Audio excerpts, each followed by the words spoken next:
Hi there guys, Sam here, welcome to another video where I go through living with a Mark 7 Golf R for 3 years. So yeah, I'll get straight into the video really. But yeah, if you're not familiar with my channel, I basically started this whole channel with my Mark 7 Golf R. It's something that I wanted to document. I'd had the car for about 3 months and I fancied putting it on YouTube basically.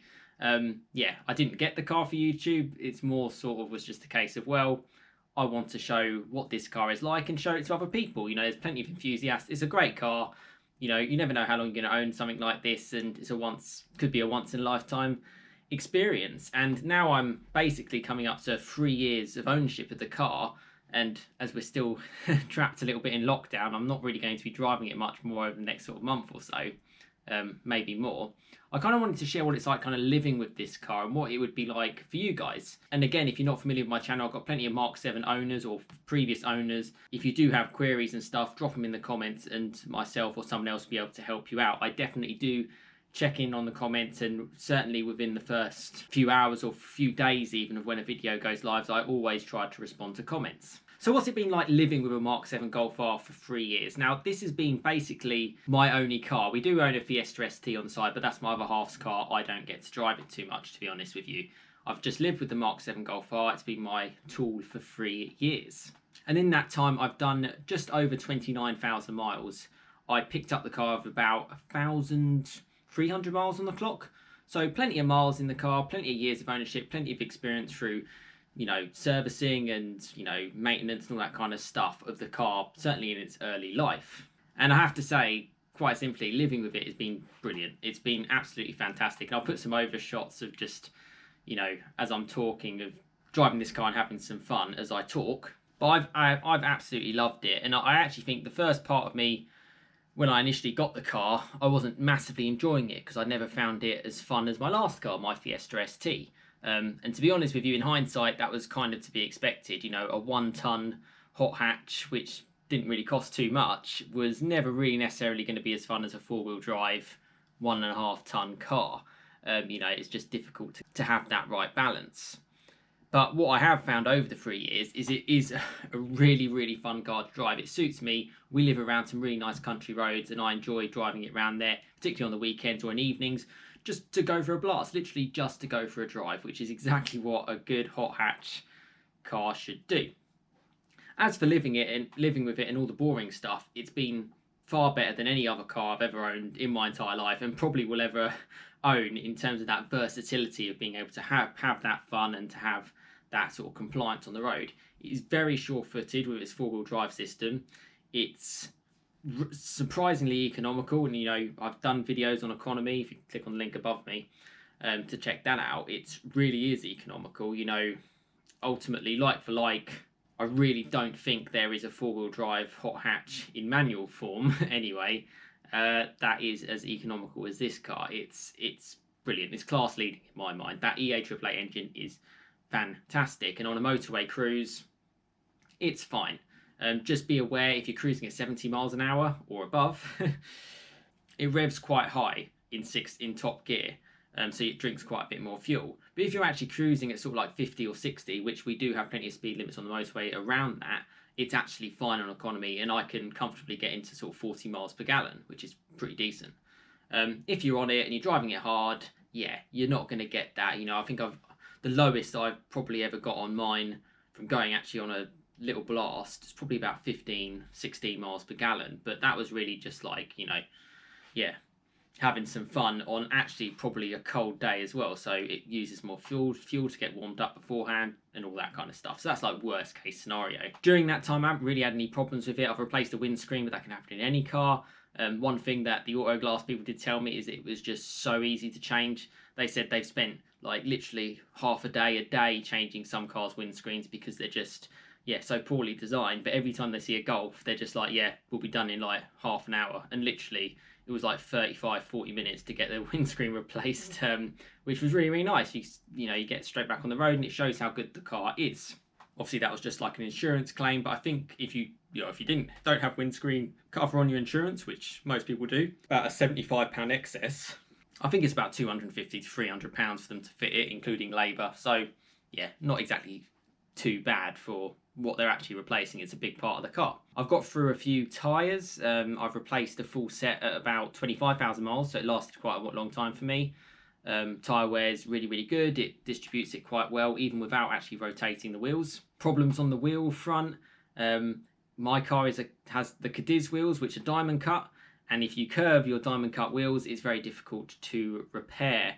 And it's very difficult, if you want to get it properly repaired, to then match the other wheels. That's the big complaint that I've heard, and it's across other cars. The diamond cut wheels is it's just part and parcel of the course. Have repaired one wheel, and I got it cut by actually a subscriber recommended me to try a company called Rimtech, and I've done a video on that in the link above, and it came out absolutely perfect. They basically just shave off a little bit of the layer, which they can only do a couple of times. Don't think you can do this loads.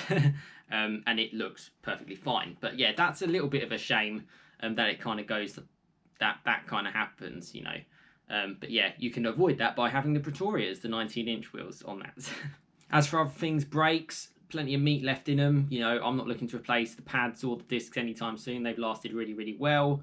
Paint work has been really good. Bear in mind, motorway driving for a fair bit and fast driving, you know, all this kind of stuff around back roads, having a bit of fun. The front of the car holds up really, really well. Forget your PPF and your protection on that side. Get a car that has decent paint quality, and I've been really impressed with this. The Fiesta ST, even the one that we have now, it chips all the time. It has loads of little stone chips on it, and it really does get into the paint behind the lacquer and everything. This one, I've got one or two, because ultimately it can only protect so much. But the main one that I do have, it's almost practically dented the front of the bonnet. So it's like, that's how hard it was hit. And the car, yeah, it's a Golf. It does everything you'd want, and that's actually quite a good thing, because after 3 years it's looking as good as new. You know, maybe I can get someone in to give it a decent clean and like a ceramic coating and really make it nice. But to be honest with you, it's looking pretty good after 3 years from my eyes. Interior holds up well. No squeaks or rattles or anything like that. It's just a really nice place to be. And yeah, a pleasure to kind of have for the last 3 years, and something that I've really enjoyed owning, and something that, as I'm sure some of you are not surprised, it's something I would 100% recommend to people to try. You know, even if you're not necessarily a car person, it's a great car to have just from the safety element. It's got that whole radar guided cruise control, which is handy, but that also sort of doubles up as like a, you know, it will brake for you if you have a low speed crash at like less than 30 miles an hour. It will prime the brakes for you beforehand if you're driving faster and it thinks, you know, you're going to hit something, which has helped me in the past. Yeah, and it's a very grippy, you know, you don't get, the car doesn't like move around in the wind like sort of like a lighter hot hatch would do.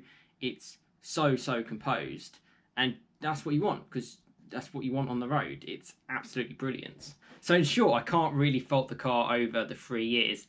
And actually, the best part of it, it's actually been really cost effective as well. It's at this stage, it's actually probably cost me less over 3 years than my Fiesta ST. And to be honest, I don't think that necessarily cost me that much either. So I'm really impressed with the car. Servicing's been good. I've got done servicing videos in the past. I've got a major service coming up, which I will document in the future, as soon as we're properly allowed out. And yeah, I don't really have any complaints. I think the only thing that I probably would try to moan about was the fact that they charge you for having stuff like voice activated controls, or like Apple CarPlay and Android Auto. And I'd just bought the car basically, and I'd spent 25 grand on a car, and they were saying to me, oh, you have to spend £300-400 if you want this. After obviously I'd driven away from the dealership.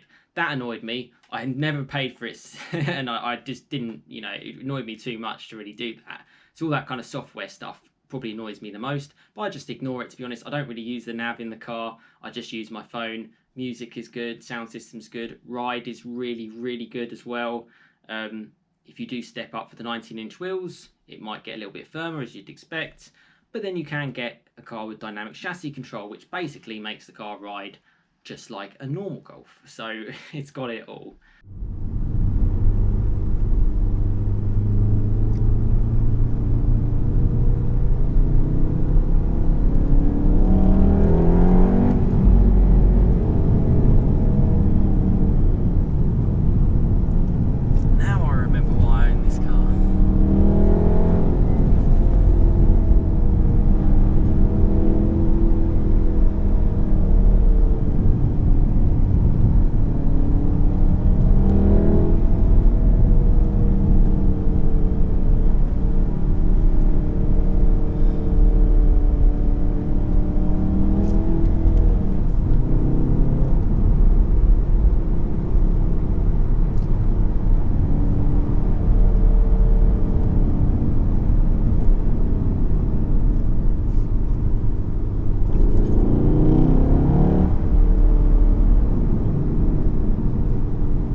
a very under the radar car. People are surprised how fast it is.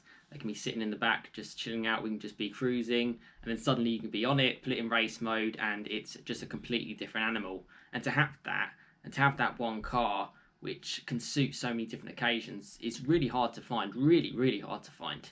You know, you don't necessarily want to be driving around a big SUV or a big estate car all the time. You know, if I was driving into West London every day in an estate, it wouldn't make any sense for that one time where I need to get like a couple of bikes in the back. It's just pointless. Or to have more room to get a couple of bikes in the back, because this car can carry that anyway. This hits the sweet spot, and I know people have said to me in the past, like, oh, it's too small. Unless you have a really big family, a Golf kind of is all you need. And if you get this in 5-door, job done, really. I don't necessarily think something like a T-Roc is going to make that much of a difference. I think the Golf is the way to go and all the car you need. And yeah, nothing has changed my mind of that over the last 3 years. And I'm really happy that I've had the opportunity to own it for that amount of time and to share it with you guys on YouTube. So yeah, big thumbs up from me. So yeah, there you go, just a little bit of a chat around what it's been like to kind of live with this car for 3 years. If you do have any questions, drop them in the comment, I'll be sure to answer them. And I have had, sort of during the early days of YouTube, people actually just buying a Golf R off my recommendations. And yeah, they haven't really looked back since. So yeah, top car to go for, really great. And no regrets on not going for any of the competitors, really. I'm really happy with the car I have. And yeah, long may it last into the future. But yes, thanks so much for watching. Have a fantastic rest of your day, and I will see you again next time. Cheers, guys.